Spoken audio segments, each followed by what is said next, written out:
We're joined now from Washington, D.C. by the 2021 UCD Alumni Award winner in Social Sciences, Caitríona Palmer. Caitríona, you're very welcome. Thank you, Pat. It's such a pleasure to be here. And congratulations on the award. The field in which you labour, that of human rights, when I look around the world today, it seems like it's a bit of a losing battle. I would certainly agree. I mean, there's so much tragedy and heartache around the world right now. But what gives me hope is certainly looking at young people today who are so inspirational in terms of human rights and social justice and humanity. And furthermore, universities like UCD who are educating these young people in social justice and compassion. So while things are pretty tough right now, I have a lot of hope.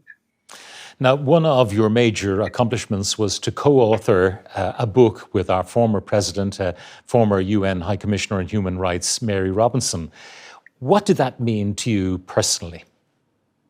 Well, it meant a huge deal. As a young person in the 1990s, Mary Robinson was a figure of extraordinary inspiration to me. And also personally, a lot of my work and my memoir had dealt with adoption. And I had a secret harboring curiosity about Mary, and actually a fantasy that she was in fact my natural mother, which of course she's not. So when years later Mary connected with me looking for a storyteller to help her write the book, it was not just the fulfillment of a professional aspiration, but a deeply personal one to work alongside her and to be inspired by her. She's a remarkable woman who is still working so hard to elevate the rights of people, especially young women and children, and our work together on climate justice in looking at those who have done the least to cause greenhouse gas emissions around the world, but who are suffering the worst effects of climate change was very meaningful. It must be hard, though, to persuade people who are at a very early stage of economic development that they have to make sacrifices when the developed world has, if you like, squandered resources for so long. Absolutely, and that's certainly very relevant right now in these weeks in the run-up to COP26 in Glasgow, where many developing nations who are still suffering these terrible effects are trying to balance the twin acts of development with also protecting their citizens. But I think, a lot of this work starts at home. And that's something that I learned through Mary, that each of us has an individual responsibility and a commitment to help the global fight in climate change. And that can be a very small piece of the puzzle. I try to do as much as I can in my own individual life. But collectively, I think we can all make a huge difference.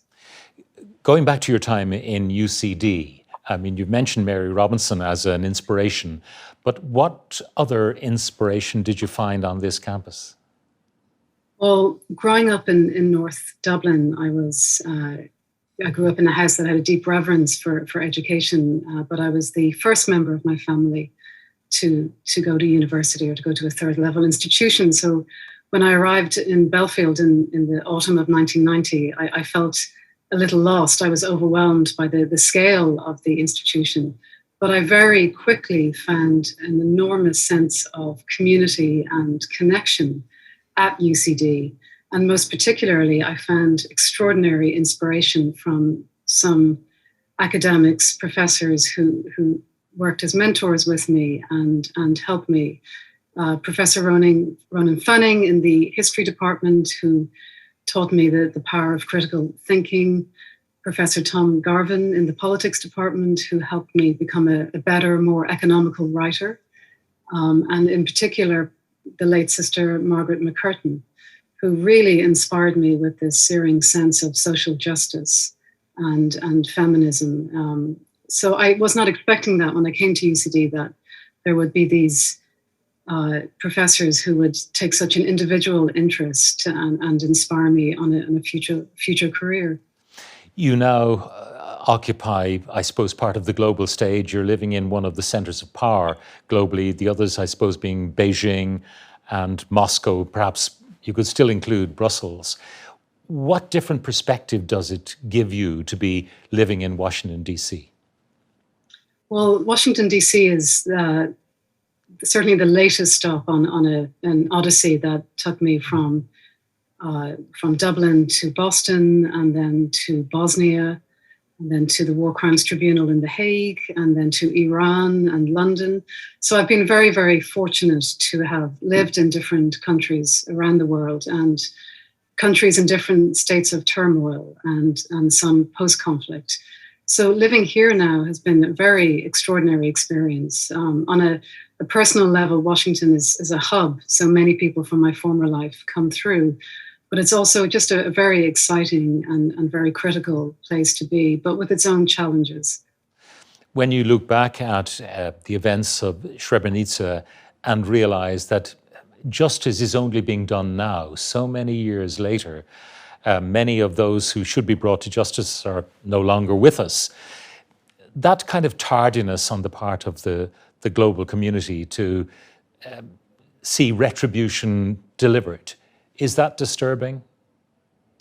It is disturbing, but again, there is always hope. And I think what I've learned through Mary and Sister Margaret McCurtain and others is that while the powers that be sometimes are lacking, they're at the community and at the grassroots level, there is so much work being done to elevate the rights of people who've been wronged, but also to bring their own sense of justice. And certainly in Srebrenica, which was just an extraordinarily awful genocide. Now the women there still, even though things are not so good in Bosnia, are still working to right the wrongs of the past, to memorialize those who died, and to make a new path for future generations. So I always look for the hopeful element in the story. And I think certainly from Srebrenica to what's happening around the world in Tigray and Ethiopia right now, so much needs to be done. But at the grassroots level, there is so much being done.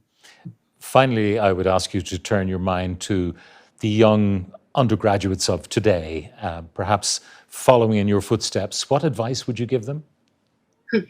Well, I have 3 children, and I think I would give the same advice to graduates as I would to my kids, which is just to follow your heart. I know that may seem very simple, but it's certainly the approach I took to my life and to my career. And while it has not been easy, I think pursuing a passion, pursuing what makes you tick, what makes you feel alive, is really the key to everything, and happiness and contentment will follow. So just really follow your heart. On that note, Caitríona, thank you very much for joining us from Washington, D.C. today. Thank you, Pat. It's such a pleasure.